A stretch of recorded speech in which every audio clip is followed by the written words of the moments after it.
tindak lanjutnya adalah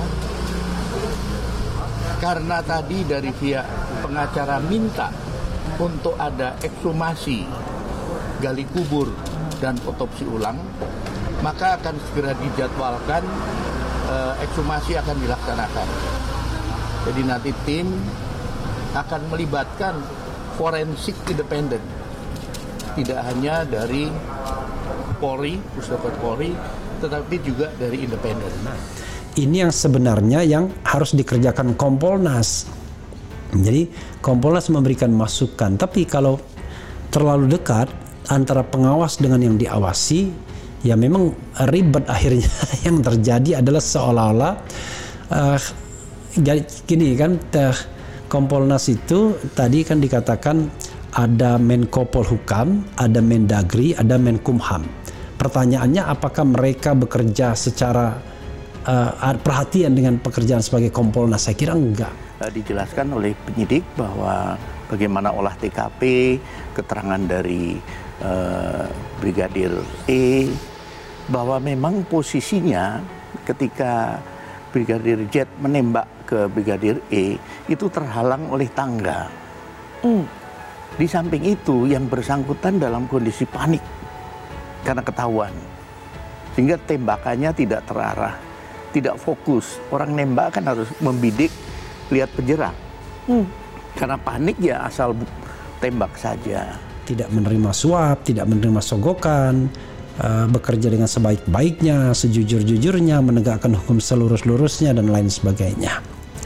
Bukan yang tentu menyalahgunakan kewenangannya yang ada padanya untuk keuntungan-keuntungan personal, atau barangkali menjadi alat politik kekuatan tertentu atau alat bisnis kekuatan tertentu. Nah, ini kalau seorang advokat, pengacara berpikir dari objektif ke yang subjektif, kan begitu kan? Objektif perkaranya, subjektif pemikirannya.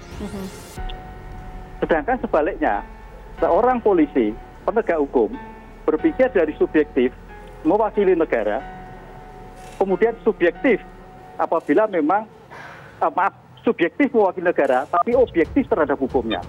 Jadi di sini yang dihadapkan nanti betul-betul bahwa profesionalisme bukti itu akan bicara. Viral video Ketua Kompolnas yang terkesan bela Ferdy Sambo, Kapolri diminta periksa Benny Mamoto, bapak ini sudah. Kasus kematian Brigadir J kembali ramai usai adanya pengakuan berbeda dari Baradae yang disampaikan oleh pengacara barunya, Deo Lipayumara. Menurut Deo, pernyataan Baradae sebelumnya kepada pihak kepolisian yang ada lainnya merupakan keterangan palsu. Hal itu karena Deo mengungkap bahwa Baradae menembak Brigadir J karena ada perintah dari atasan.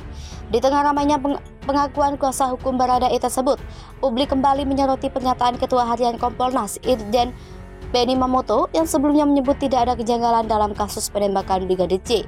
Salah satu tokoh Nahdlatul Ulama, Umar Hasibuan atau Gus Umar, kemudian mengunggah potongan video pernyataan Benny mengenai insiden kematian Brigadir J tersebut.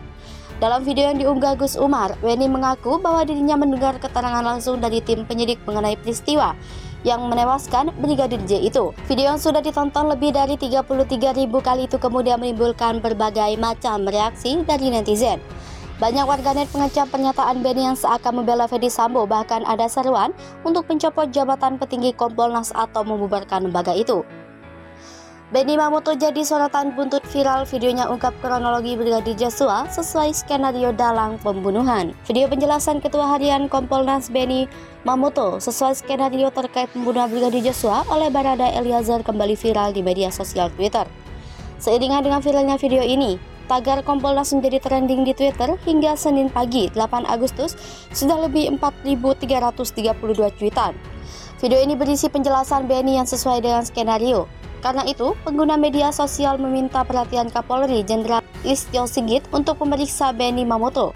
Pengamat politik yang juga ahli tata negara Refli Harun ikut mengkritik pernyataan Benny yang terkesan membela Polri dan membenarkan cerita tak masuk soal Brigadir Joshua ini. Benny Mamoto harus diperiksa. Kapolri wajib ambil tindakan tegas. Menanggapi viralnya video Benny sejak Minggu hingga Senin, Pegiat media sosial Umar Hasibuan juga meminta Kapolri Listio Sigit Prabowo agar memeriksa Beni. Melalui akun Twitternya, Haji Umar Hasibuan @humarhasibuan77 mengatakan bahwa Beni telah memberikan keterangan kronologi tewasnya Brigadir Joshua sesuai skenario. Dalam video viral yang beredar di media sosial Twitter, Beni Mamoto menjelaskan detail tembak-menembak antara Brigadir Joshua dengan Barada Eliezer seperti cerita Barada Eliezer yang disebutkan sebagai skenario. Beni menjelaskan bahwa kasus tewasnya Brigadir Joshua karena pelecehan seksual, Brigadir J masuk ke kamar, kemudian istri Kadipropam teriak. Lalu turun Barada Eliezer dan menanyakan ada apa. Dan ternyata Brigadir Joshua sedang menodongkan senjata dan tak lama kemudian melakukan tembakan ke arah Barada E, sehingga terjadilah tembak-menembak.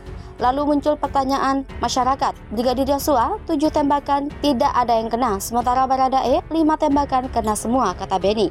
Menurut Beni, hal ini terjadi karena Brigadir Joshua dalam kondisi panik sehingga tembakannya tak menentu. Sementara Barada Eliezer berada pada posisi atas sehingga tembakannya kena semua. Lalu, Barada Eliezer ini juga disebut Beni Mamoto sebagai juara menembak. Di samping itu, ternyata Barada E ini juga menembak sehingga bidikannya tepat karena kata Beni dalam video viral yang beredar di media sosial. Brigadir RR terancam dihukum mati dengan pasal pembunuhan berencana kasus kematian Brigadir J. Penanganan kasus kematian Brigadir Joshua atau Brigadir J kini memasuki babak baru. Polri telah menetapkan ajudan Irjen istri Irjen Fedy Sambo, Brigadir Ricky Rizal sebagai tersangka baru. Ia dijerat pasal pembunuhan berencana dan terancam hukuman mati. Dikutip dari tribunnews.com, Dirtipidum Bareskrim Polri Brigjen Andrian Jajadi memberikan penjelasan. Brigadir RR dijerat pasal 340 subsidiar pasal 338 junto pasal 55 dan pasal 56 KUHP. Hal ini berkaitan dengan dugaan pembunuhan berencana. Dalam pasal 340 tertulis, pembunuhan berencana hukuman paling berat adalah hukuman mati. Tertulis pula untuk lamanya penjara minimal selama 20 tahun dan maksimal seumur hidup. Dan siapa sengaja dan dengan rencana terlebih dahulu merampas nyawa orang lain diancam karena pembunuhan dengan rencana pada pidana mati atau pidana penjara seumur hidup atau selama waktu tertentu paling lama 20 tahun penjara. Pasal 340 KUHP. Barang siapa dengan sengaja merampas nyawa orang lain diancam karena pembunuhan dengan pidana penjara paling lama 15 tahun. Bunyi pasal 338 KUHP.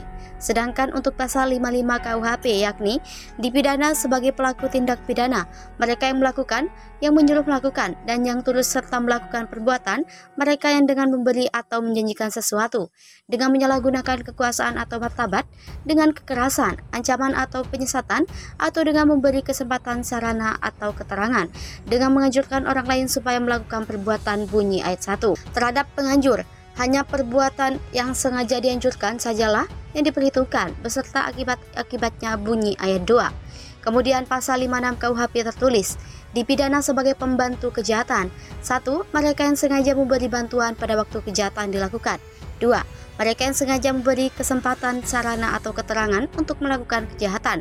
Sebagaimana informasi terkini, Brigadir RR ditetapkan sebagai tersangka baru pada Minggu 7 Agustus 2022. Direktur Tindak Pidana Umum Mabes Polri, Brigjen Pol Andrian menerangkan penetapan ini didasari oleh 2 bukti. Namun, Brigjen Andi tak menjelaskan secara rinci soal peran Brigadir J dalam kasus ini. Brigjen Andrian menerangkan saat ini Brigadir RR telah dilakukan penahanan dan di Rutan Bareskrim Mabes Polri pada Minggu 7 Agustus 2022. Diketahui, pihak kepolisian telah menangkap dan menahan 2 orang yang bekerja dengan keluarga Irjen Pol Fedy Sambo. Keduanya adalah seorang sopir dan ajudan istri Irjen Pol Fedy Sambo. Kini, keduanya masih berada di Bareskrim Mabes Polri. Beni Mamoto jadi sorotan buntut viral videonya ungkap kronologi Brigadir Joshua sesuai skenario dalang pembunuhan. Video penjelasan Ketua Harian Kompolnas Beni Mamoto sesuai skenario terkait pembunuhan Brigadir Joshua oleh Barada Eliezer kembali viral di media sosial Twitter. Seiringan dengan viralnya video ini, tagar Kompolnas menjadi trending di Twitter hingga Senin pagi 8 Agustus sudah lebih 4.332 tweetan. Video ini berisi penjelasan Beni yang sesuai dengan skenario. Karena itu, pengguna media sosial meminta perhatian Kapolri Jenderal Listio Sigit untuk memeriksa Beni Mamoto. Pengamat politik yang juga ahli tata negara Refli Harun ikut mengkritik pernyataan Beni yang terkesan membela Polri dan membenarkan cerita tak masuk soal Brigadir Joshua ini. Beni Mamoto harus diperiksa. Kapolri wajib ambil tindakan tegas. Menanggapi viralnya video Beni sejak Minggu hingga Senin, pegiat media sosial Umar Hasibuan juga meminta Kapolri Listio Sigit Prabowo agar memeriksa Beni. Melalui akun Twitternya, Haji Umar Hasibuan @humarhasibuan77 mengatakan bahwa Beni telah memberikan keterangan kronologi tewasnya Brigadir Joshua sesuai skenario. Dalam video viral yang beredar di media sosial Twitter, Beni Mamoto menjelaskan detail tembak-menembak antara Brigadir Joshua dengan Barada Eliezer seperti cerita Barada Eliezer yang disebutkan sebagai skenario. Beni menjelaskan bahwa kasus tewasnya Brigadir Joshua karena pelecehan seksual, Brigadir J masuk ke kamar, kemudian istri Kadif Propam teriak. Lalu turun Barada Eliezer dan menanyakan ada apa. Dan ternyata Brigadir Joshua sedang menodongkan senjata dan tak lama kemudian melakukan tembakan ke arah Barada E hingga terjadilah tembak-menembak. Lalu muncul pertanyaan masyarakat, Brigadir Joshua 7 tembakan tidak ada yang kena, sementara Barada E 5 tembakan kena semua, kata Beni. Menurut Beni, hal ini terjadi karena Brigadir Joshua dalam kondisi panik sehingga tembakannya tak menentu. Sementara Barada Eliezer berada pada posisi atas sehingga tembakannya kena semua.